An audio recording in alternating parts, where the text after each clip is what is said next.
Hola, everybody. Mean Joe from Balsa USA. Welcome to Shop Time Live, the 1/6 scale Newport 17 build along series. We're getting up there. This is episode 14, if you can believe that. Welcome to the shop to Chuck and Ronnie. How we doing, guys? Doing good. Great.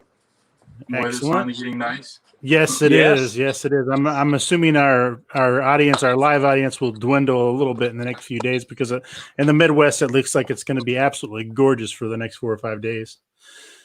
So yes, sir. Sun is shining. People are feeling better, and oh yeah, we're getting out. It sounds like. Heck yeah. Don't forget to swing over by balsausa.com. Enter a coupon code N17BUILD, no caps or all caps, no spaces. For your chance to get 10% off. This sale is going to come to an end very soon. We're figuring on 3 or 4 more episodes. I'm leaning towards 3 because I think we're going to be pretty close. Saturday's episode, I wanted to make sure I put this out there right now. Saturday's episode will not be a live show. It's going to be a pre-recorded show on the soldering demo. So I'm going to have that, and I'm going to put that up for Saturday so you guys can get ready, because on Tuesday of next week, we're probably going to move on to getting pretty much everything finished up. I'm saying if all goes well, Tuesday or Thursday of next week will be our last episodes. So if you're going to take use of the 10% off on the 1/6 scale Newport 17, now is the time, because when this build is over, so is the coupon. Don't forget to still swing over by Balsa USA on YouTube. Follow us on YouTube at Balsa USA Airplanes. Follow us on Instagram at Balsa USA Official, Twitter at Balsa USA, and of course our Facebook page at Balsa USA Airplanes for all the upcoming stuff. We've got some new products we're going to be bringing up. We've got a lot more interviews. We're going to be doing some flying. We're going to get some stuff done. And my hope is that this fall we're going to be doing some more of our live on field things, because I think we're going to have some events. I think everything's going to be back going by then. So stay tuned for event coverage and all that as well.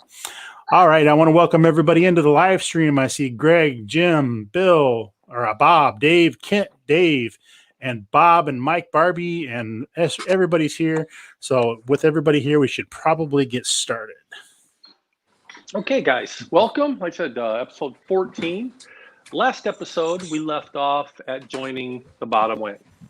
Okay, so we built, episode before that, we built one half of the wing. We built the other half of the wing off camera, and then we built the center section. So this episode is going to be mounting the lower wing and also preparing to mount the upper wing, the top wing. So, guys, remember all those lines that we drew? We're drawing on the fuselage for center lines and all that. That's kind of where this is going to really start keying into place. Those lines built accurately, use those center marks in what we did. Okay, this is when things really start to get real. If you haven't done so already, cut out your your cockpit opening. Okay, remember I left mine closed until I had it all done, final sanded. We're going to need this opening to literally get through the bottom of the fuse and take a couple of things.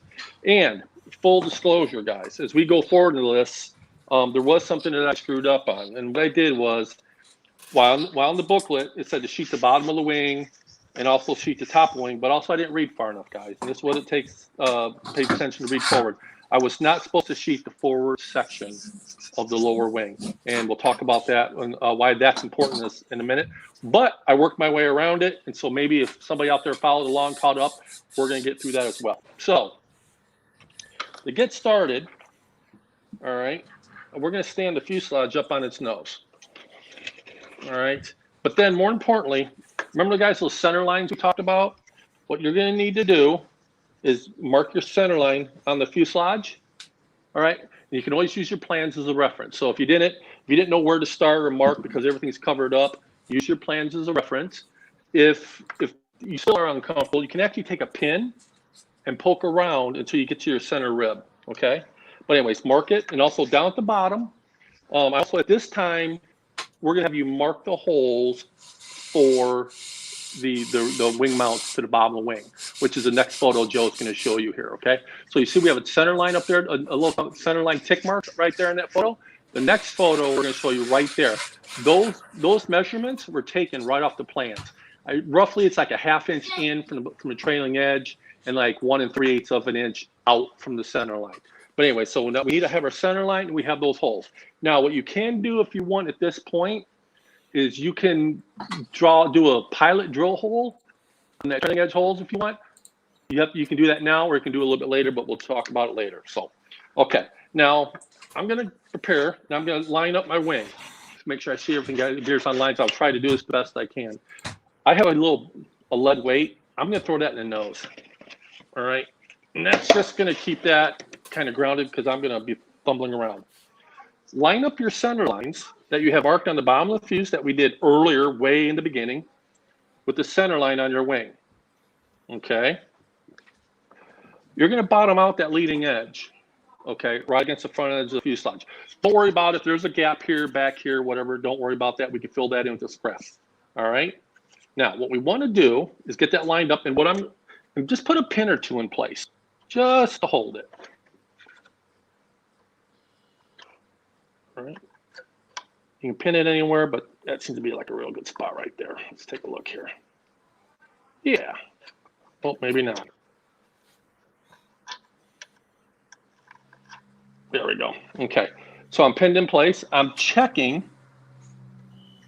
I'm resting good on the leading edge. Yep, I'm good. All right. Now, first things first.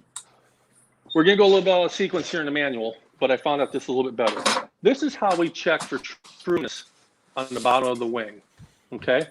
Joe has that photo up. We're just going to take our square and we're going to lay it against the bottom of the wing. It should fit flush on the bottom of that wing with no gaps. Okay. If there is, just lightly sand the fuselage wing saddle to get that fit. You know, if you need to go forward, down, or whatever, doesn't really matter. It should be real close. I mean, that's the nice thing about the wing saddle cut parts and everything. It'll fall in. I had to sand mine ever so slightly on the leading edge. What I mean by ever so slightly is maybe like a 32nd of an inch for that to fall in place. All right. So because we know our firewall is square, we know the bottom of our wing is flat, and we lay it up there, we get a nice true fit. All right, just like that. Okay. Now, we're pinned. We're happy. You've made your adjustments, right? So we're pinned and we're good. Now, what I want you to do is, I want you to use, if you have fishing line, this is ideal. What we're going to do. The reason I want you to use fishing line, I want something that doesn't stretch. Thread kind of stretches on you, so I use like a, I think it's called spider wire. I also use this for antennas and things like that on my other models. But we're going to take this fishing wire, okay? And we're going to put a little piece of tape, fold it over on one end, and in that photo, it actually has a center mark. And that's on both sides. Now, when you put that tape on there and wrap it on there, don't push it on there super tight. Actually, only like maybe pinch one of the ends. I want you to be able to adjust this. This is going to be like a little slide rule, okay? Now, at the other end, we're going to tie to a simple loop. All right.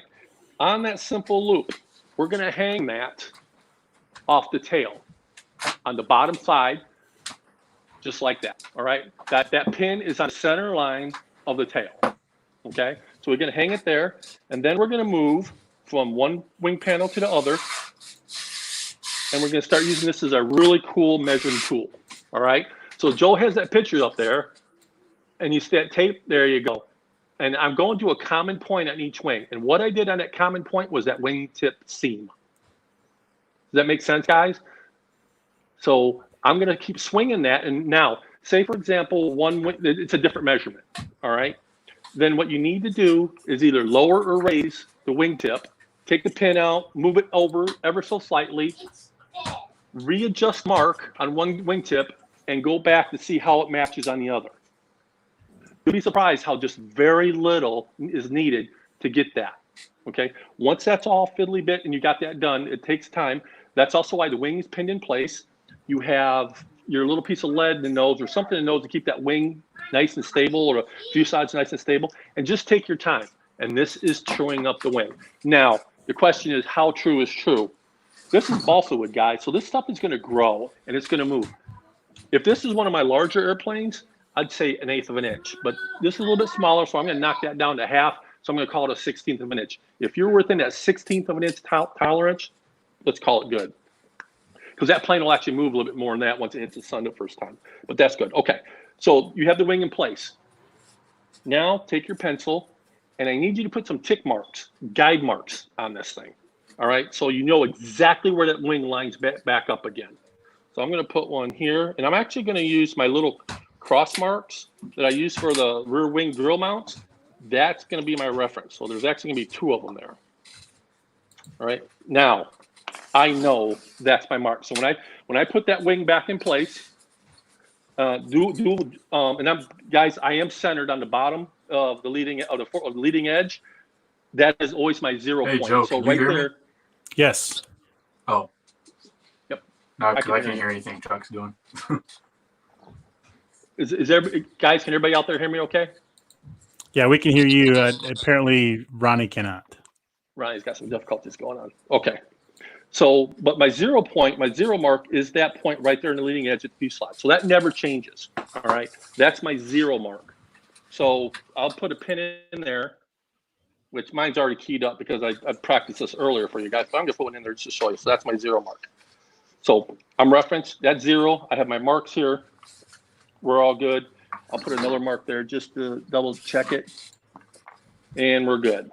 Okay, now keep the string attached to the fuselage because we're going to use that again.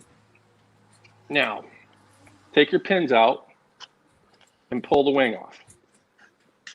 Set that aside for a second. Grab your rasp file, all right? And what you're going to need to do is just ever so slightly sand in, or I guess with your file in, just a little bit of an angle. Don't go crazy. I don't want you to change the shape of the hole. All I want you to do is to knock a little bit of that lip off on the upper edge, okay? Because these dowels, I'm going to show you a picture here. I'll show you on my wing right here what I did. You can kind of see the angle of the dowel here, right here. It's a pretty aggressive angle, and all we're trying to do is get something that slides in a little bit smoother. So once I've filed those back in, put your wing back in place. Key it all up.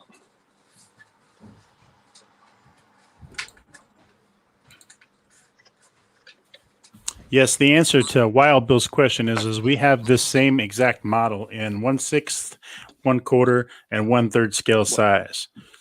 The 1/6 scale and the 1/4 scale are exactly the same airframe with just bigger parts. There are some differences in the way the 1/3 scale is built, but you will find that the 1/4 scale builds exactly just like the one that we're building now. So true, so true. Okay. And this is why tonight, guys, we're doing something special because most of our building is done. And so it's all a little fiddly stuff. That's why we're kind of using these pictures to help you that we took earlier to show you. Now, I'm going to have to, and this is where things get a little fun. Make sure your wing is in place nice and good. All right. Using that file we just had, you're going to mark the spot on the top of the wing, or more importantly, it's right at the junction of the leading edge and the sheeting. That's the sheeting that's not supposed to be there, but mine is. So I'm gonna, to the bottom, this is where it gets a little weird, but work with me here. It ended up working really nice. I'm gonna get that file in there. And I'm gonna use that file, and I'm just gonna cut in a little bit of a groove. Okay, and Joe has that. There it is, and I'm using that spot right there. There you go. Nice shot, Joe. And that I'm just using that as a mark. All right, that's good. Good. All right, now I'm going to take the wing back off. Like I said, this is where it gets a little fun, but bear with us, and this will end up working great. Take the wing off. Okay, now I have that mark on there, and I'm going to take my round file, my rasp file. And I'm just going to open it up a little bit more.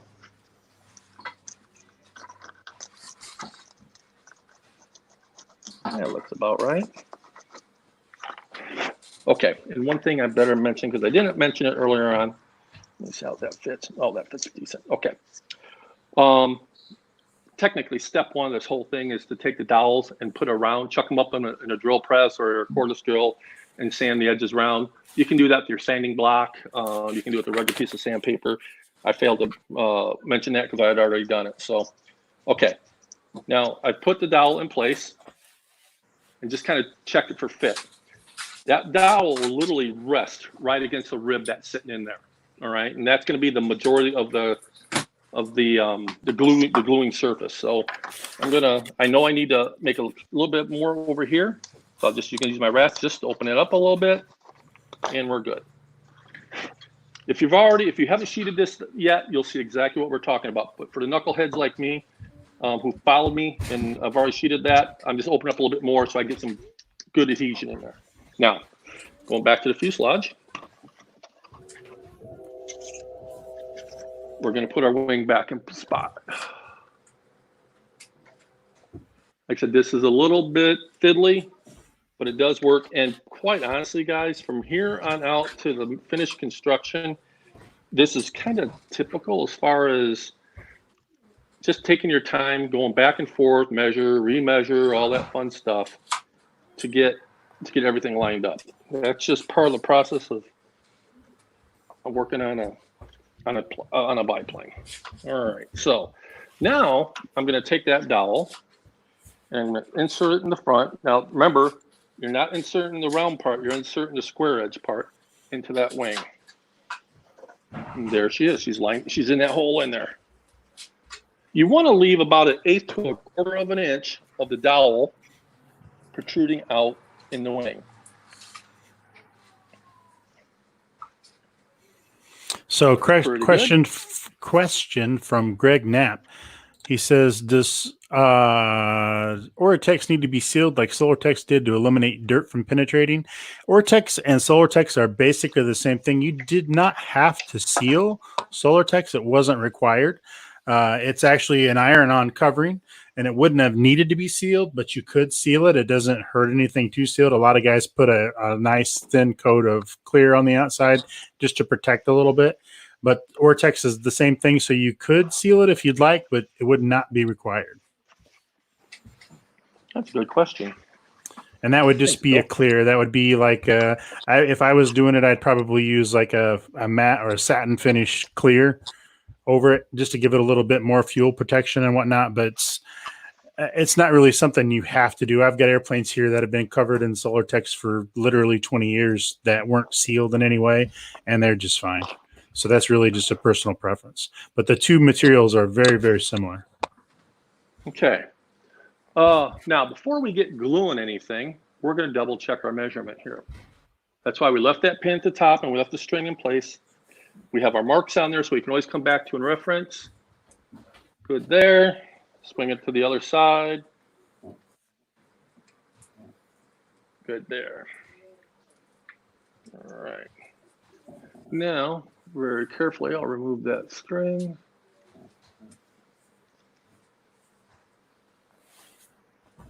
And this is the fun part. Now, Joe and I were talking earlier. This would be a great spot for those Balsa USA pipets that Joe talked about. Now, however, I am out of them. So I kind of had to create my own little cheat method here. And I'm going to put this down and see if I can show you guys what I'm going to do here. The important thing here, guys, is do not glue the wing to the wing saddle. Okay, so we're going to work very, very diligently. Now, that being said, if you're uncomfortable on this method, there is an alternative method. Is you'd actually mix up some 5-minute epoxy, just a dab. You'd put it in the hole where the dowel, we're only going to do one dowel at a time, okay? I've already done my first one for you off camera, so I'm going to do the second one. You could actually use some 5-minute epoxy, just put a dab in there like a tack spot, all right? Put the wing together, square it up, slide the dowel in, and then hold your breath, okay, for 5 minutes. Or we can use some thick CA, which is what we're going to do here. If I had my pipets that I don't have, I'd use some thin CA in there and tack it in, but I don't. So this is what I'm going to do. I've done this before in similar situations. What I have here is, and this could be a 256 rod, it could be a 440. This just happens to be a piece of silver solder, as we were talking about solder in the last episode. What I'm going to do is take some thick CA, a couple drops of it, and I put it about 1 inch or 2 up on it. And now I'm just going to let gravity take its place. All right. And by doing that, the CA ran down the silver solder right to the pinpoint location I wanted to do it. All right. I've got a good spot there. I'm going to hit the other side because I'm real comfortable with it. Whoops. I didn't put it up far enough. There we go. But remember, guys, the key here, do not glue the wing to the fuselage. And where I'm gluing at inside here, guys, that's a good fit. I'm going to let that dry. I literally glued at the junction, the farthest point away from the nose of the leading edge and the wing saddle. Okay, so I had no chance of getting any of that CA in that wing saddle. I'm just going to let that set for a second because I know it's a good fit. And just by looking down inside here, all my center lines that we drew on those formers on the bulkhead of the fuselage, plus I also did them on the top of the wing, everything's lining up. So we know we're building square and we're building true. If you guys wanted to grab your pipettes, they're available at balsausa.com. Those are product code 718718. Pipettes are on there, and you'd be able to grab those and add those to your cart. What I would recommend is making sure that you grab the little small stuff when you order your kits, so that way you can still qualify for free shipping. Couple of questions we had coming up. Wild Bill asked, when it comes to covering aspect of this build, what material are you going to use? I think Chuck and Ronnie are both going to use Ortex. I believe that's their plan. I haven't decided yet if I'm going to do silver Ortex or if I'm going to do our Plaintex system and paint it. I'm really not sure yet. I'm still undecided. And I'll be honest with you, I almost never use a woodpecker on the outer skin. The products these days are usually pretty good, and I get very good adhesion from just ironing the stuff right on the fuselage. I know a lot of guys do that. That is a personal preference, but I personally have never done that. So, and I've never had any issues with covering coming off.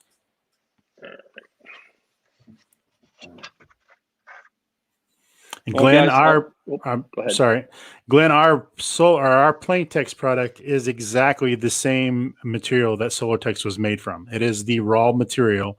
When Solartex went out of business, we were able to track down their supplier, and the Plaintex is the same material. It's the same weave. It's the same everything. It just does not have glue, and it does not have dye.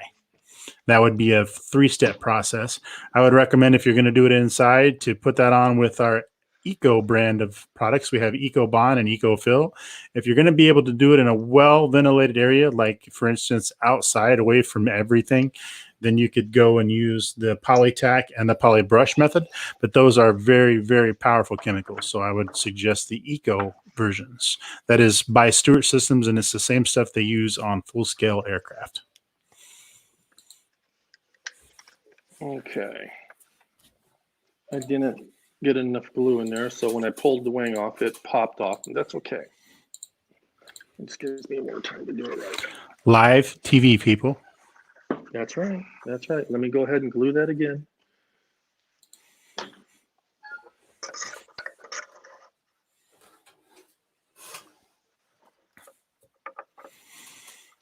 There we go. Come on, get in there.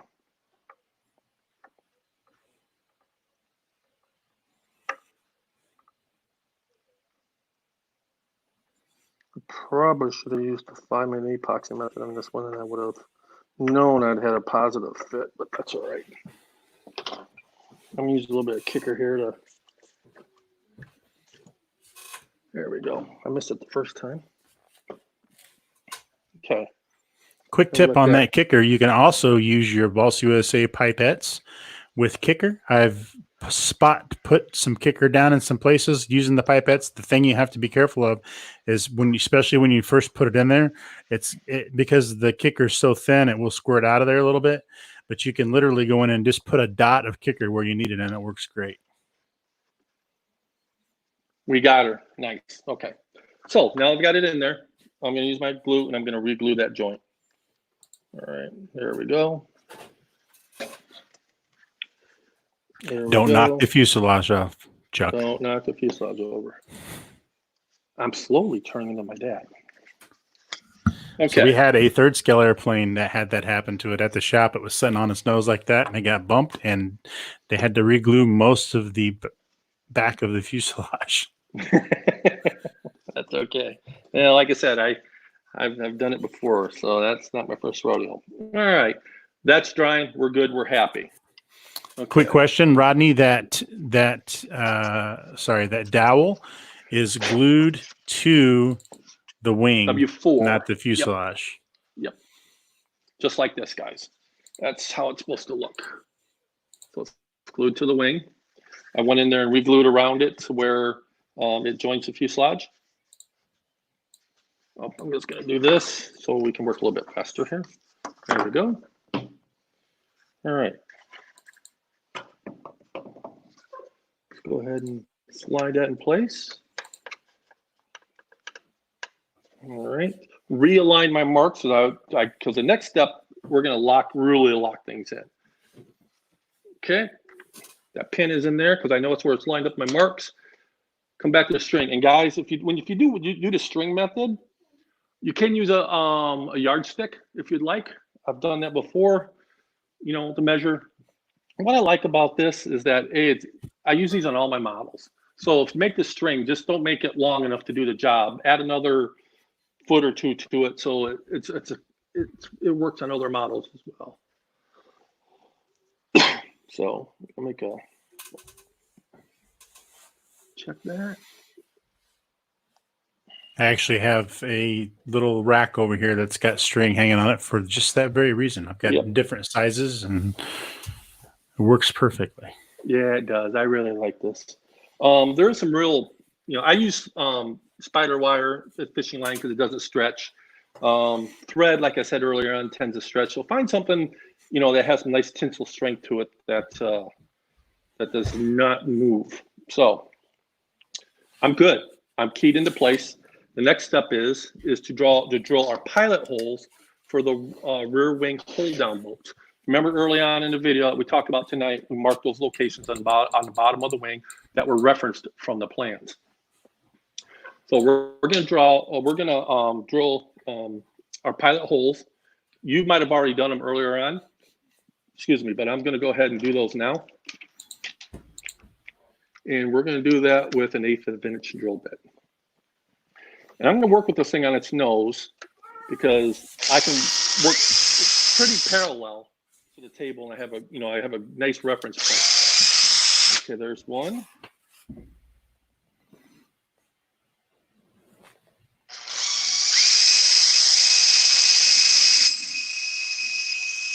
There's two. Okay. I'm going to take the wing off.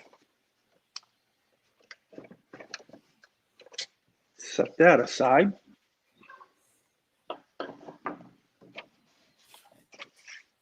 Looks pretty good. Switch out to a 3/16 drill bit.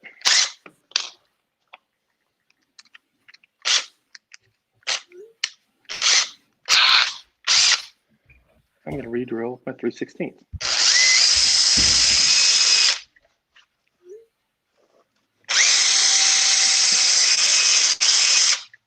Okay. Keep that 3/16 drill bit handy because we're going to use that on the wing here in a second. All right. Now you're going to need your 1024, not a 1032, but you need a 1024 tap. That's what the bolt sizes. That's what comes in the kit. If you don't have a 1024, say you have an 832 bolt or something like that, you're more welcome to use your own bolts, your own taps, that kind of thing. But let's build this how the kit does. So now we're just tapping straight into the wood. And that hard block that we mounted earlier, I think maybe 2 or 3 episodes ago. So I'm going to run this tap through there. Just take my time. Just the key is to get it started, and then it should take off. There we go.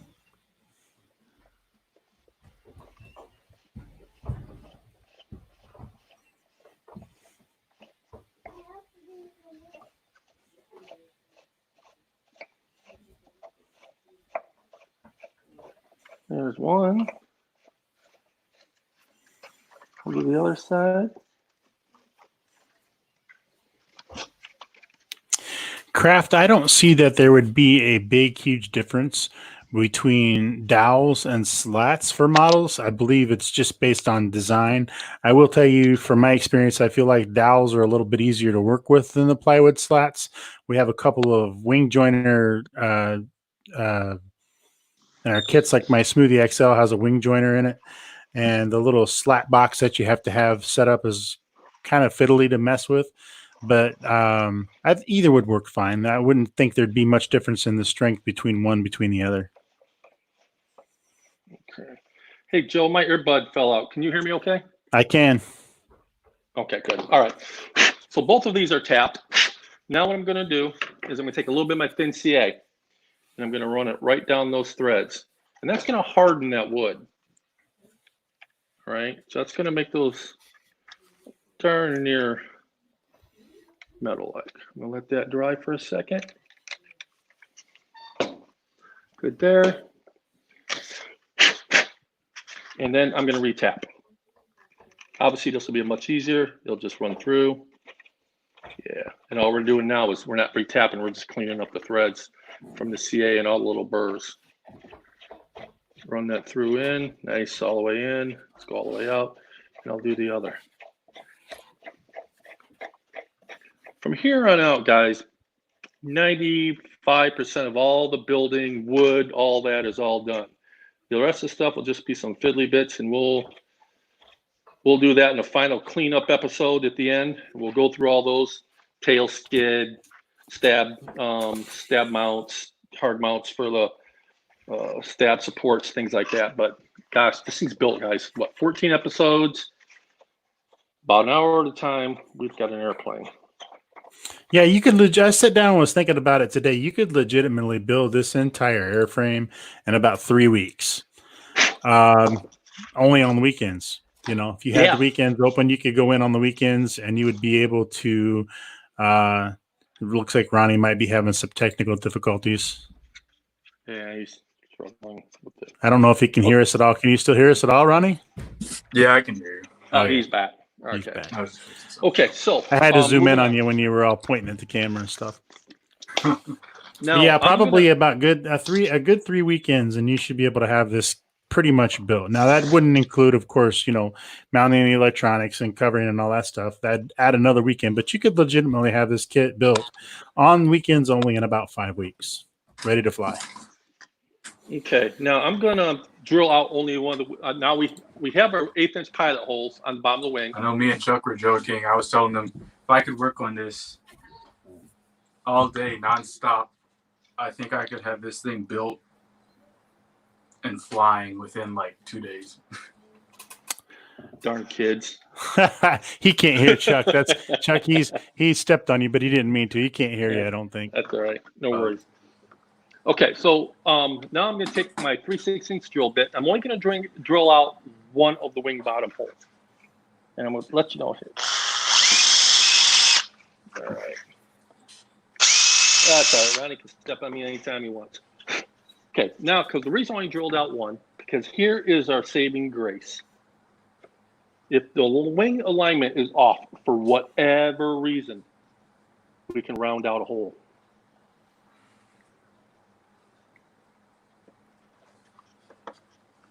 All right. Okay. That's threading right in really nice. Grab my screwdriver here to finish it up. Well, happy if I grab the right screwdriver.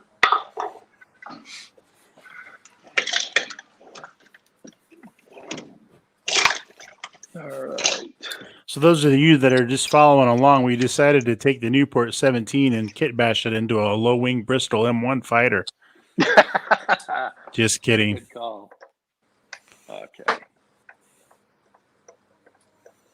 I will tell you from seeing it happen, not my airplane, but I did see it happen.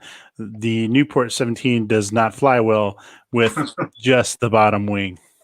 Oh, I saw that happen at a show. The guy's top wing ripped off, and it just came. It didn't have any glide slope at all. That bottom wing is so small that it doesn't catch enough air to support that airframe, and it just pile drive to the thing. and that poor airplane is now called the yard dart. Oh yeah, it was. There wasn't a whole lot left. Okay, so guys, I'm just double checking my measurement. after putting in that one wing bolt only, I'm good. If there was any misalignment where things, maybe something moved and things happen, all right, what you could do then is now elongate or kind of open up the other hole to make that adjustment. But I'm good right now, so I'm going to take the wing off, re-drill that other hole, and guys, our bottom wing is mounted.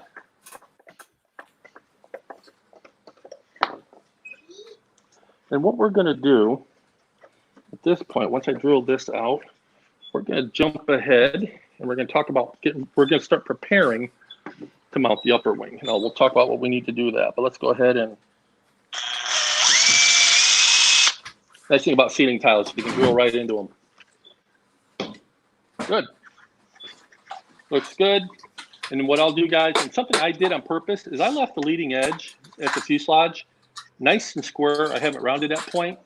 I won't round that now until now I have it mounted. That gives a nice flush surface so the wing sits nice and square for you typically. That was a good thing. And I noticed I did have a little bit of a slight gap back here between this and the back of the fuselage. That's normal. That's typical. I'm going to fill that with a piece of scrap, make it look all nice and pretty before we cover it. So I'm going to put that off to the side. That wing's mounted. The fuselage is drilled. All right, let's talk about the top, getting prepared to the top wing, because Thursday, I want to start getting this thing all rigged up and mounting the top wing.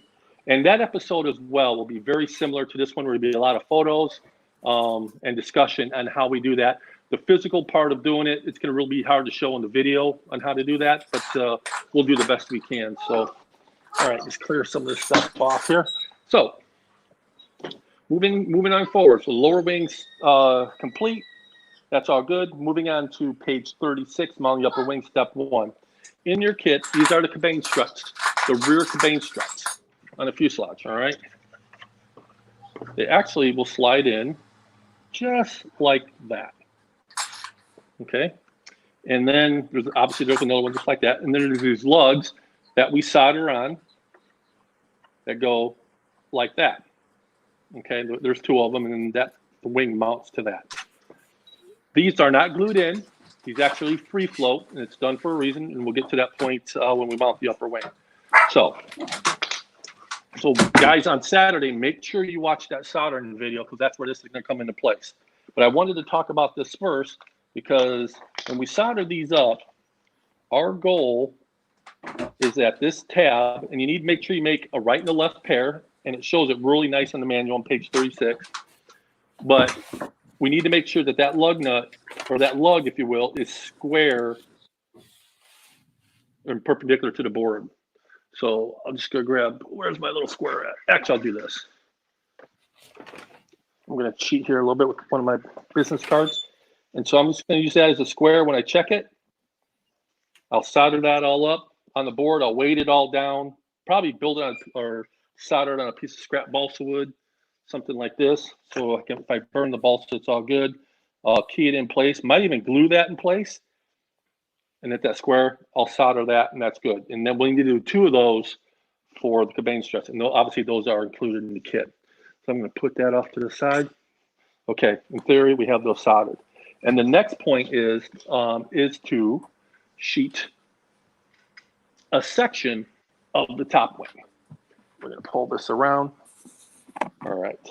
And what we're going to do is we're going to sheet the center section of the bottom wing and a portion of the front, okay, up into here. And you'll see that on the plans and where that ends at and starts at. Do a really nice job. Make sure your glue joints are really nice and tight there, because that actually is acting almost like a dihedral brace for that wing. And I'm going to put that right there, because then the next and final step is just actually laminating some parts. Let me get my little parts carrier here. And there we go. And you'll see the parts. There'll be a little baggie in there. It has the little fine light plywood parts. We're going to open that up. There it is. And I do want to talk something that's key on this. That's why I wanted to kind of do this side before we do this on Thursday, because this does need some attention. Okay. I'll pop a couple of these out. We actually will laminate 3 of these together, all right, to make one. I'll just pull out 2 here. Notice on here, there's actually a little dimple. There's a pre-punched mark. So when you do laminate all these 3 together, that little pre-punched mark there, when you laminate those all together, make sure you're visible to at least 1, all right, because that's going to be a critical alignment part for when we line up the wing to the top. So I'll get 3 of those out. We'll laminate those together. Remember, we already talked about lamination, guys, earlier in the almost step 1 or video 1 in the series. We'll laminate those together just like we typically do. I'm going to use thick CA because these are plywood parts, and laminate together. And I'll probably maybe even weight them down or clamp them down or something to get a nice flat, tough finish. Because what these parts do, excuse me, is once they're laminated in, we will loosely fit them into the wing, and these are what our forward cabane struts will actually mount to. Remember, we did our forward cabane struts. Remember these things? Remember these?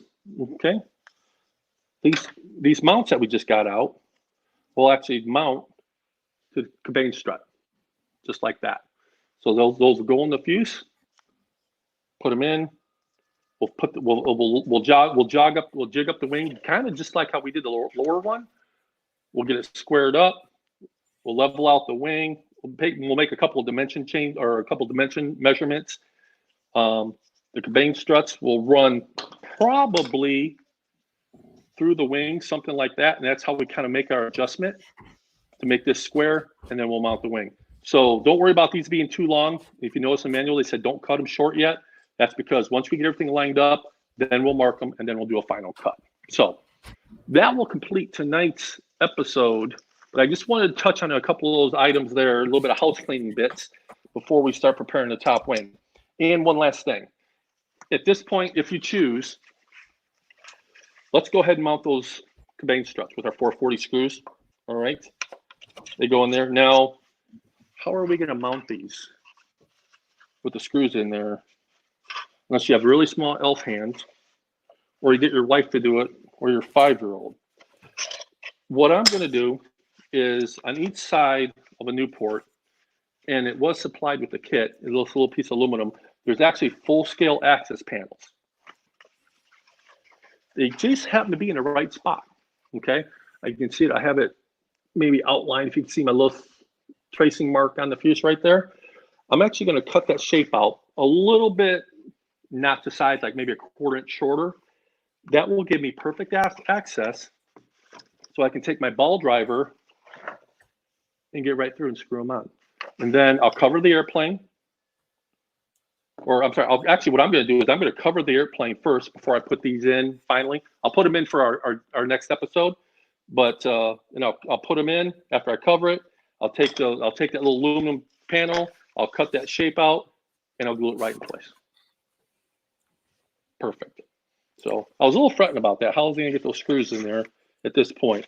But I want to be able to cover this airplane without those in place. It'll just make life easier. So that's how I'm going to do it. Just a little tip there for you guys.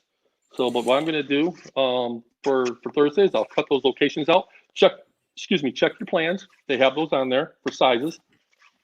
Check your pictures, your documentation, your books if you have anything for location. And we're going to put those on. And Thursday, we get to mount a top wing. And at that point, guys, we have an airplane. Absolutely. Yeah, and that access panel idea is actually a really good idea, because if you ever get loosened up or if you ever have any issues to repair, it's going to be a lot easier to get in through those access panels than it is to try to get it any other way. So that's going to work out good. And I'll probably glue them on with like silicone or something like that, something that can pop loose real quick, without tearing anything else up. So right. So I've had a couple of questions come through about documentation. You mentioned documentation that got me thinking about it. Osprey actually puts out a real good series on aircraft. If you go, and I'm looking it up.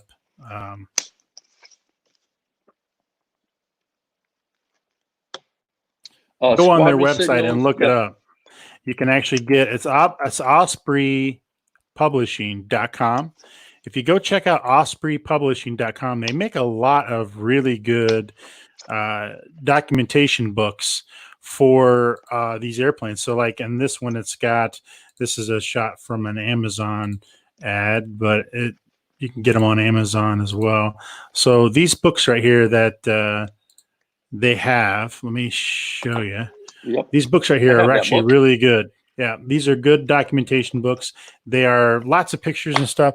I had a question come through from Gary the other day from California, was asking about the stitching on the Nieuport 17. And I'll be honest with you, I haven't been able to find a decent picture other than an artist rendering that shows. Gary had asked me, do they stitch the false ribs on the Nieuport 17 or do they not? And I honestly don't know that answer because I have not been able to find a good enough picture anywhere to actually show whether or not they did or not. So honestly, and I told Gary in the email, I can't find any pictures that support it one way or the other. So I don't know. I wouldn't think they would. I don't see any reason why they would stitch the false ribs. They tended to try to build these airplanes during that time fairly quickly because they wanted to get them into the theater as quickly as they could. So I doubt they took the time to stitch the false ribs, but I honestly don't know whether or not they did or not. Like I said, I haven't been able to find any documentation that says one way or the other. So, but yeah, check out Osprey for that. I'll look that up. I'll check out some of my books. I've looked all over. I've looked in 4 different books, and Okay. there's no picture on the 3 views. You can see the false ribs, but you can't Right. tell whether or not it's been stitched or not. I'll see what I can find out as well. I know because when I did the quarter scale one, there's actually some stitching for the panels on the side where there was service area. They actually kind of rope stitched it together to access that, and I found that stitching. So let me see if I can find anything. No promises, but I might get lucky. A blind squirrel gets lucky once in a while and finds a nut. Yeah, I've been looking all over. I actually sent an email out to the Smithsonian Institution to see if they could help us out with that. So because I've looked all over. I can't find any pictures. I know a couple of people that work in that area, so I'm hoping somebody will be able to hook me up with some info. All right. Well, I think that's going to end it for the 14th episode of the Shop Time Live Build Along series. I hope everybody's enjoyed it. I want to thank Chuck and Ronnie for being in the shop. I know Ronnie didn't say much tonight because he's having some technical difficulties on his end. There it is. That's a great shot of Ronnie right there. It's perfect. So I want to thank everybody that showed up. Really appreciate you guys being here. Thanks for all the questions and thanks for the interaction.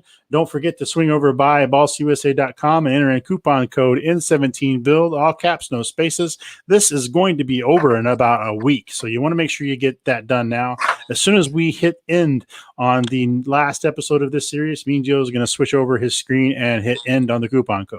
So if you've been thinking about getting one, now is the time to do it. balsausa.com will have what you need. Don't forget to add the add-ons that you might need, like your wheels, your guns, your decals, and throw in some pipettes and some glue, and you will receive free shipping inside the continuous United States. So thank you very much for showing up. We really appreciate you guys. And as always, thank you very much for watching, and happy building. See you guys.